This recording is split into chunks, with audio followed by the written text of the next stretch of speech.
Beginning of the End, an In the End novella, written by G.J. Stevens, narrated by Alister Austin.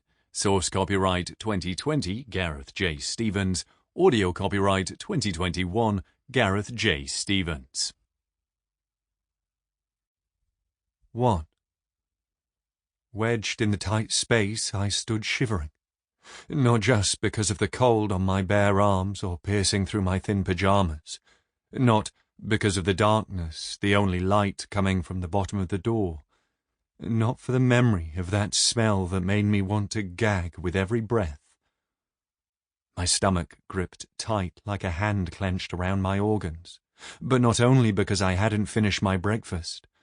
There was plenty of food stacked on the long rows of shelves on the other side of the door, but only if I cared to chance my life with what might be waiting beyond. I shook because the once blaring sirens had gone silent, along with the other loud noises that faded to nothing.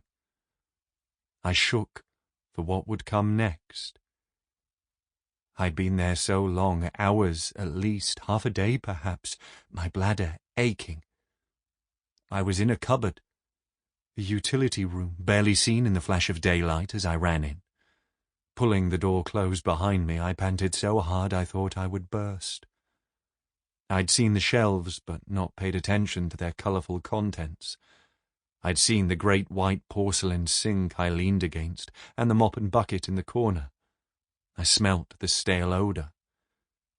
Despite knowing I could turn and relieve myself in the sink, I couldn't bring myself to expose my back to the door and let my guard down to relieve the pain. A not too distant sound of feet scraping along the pavement beyond the outer door stopped me, just as the courage rose enough for the turn. The sound died back and I relaxed, but not enough to move from the spot.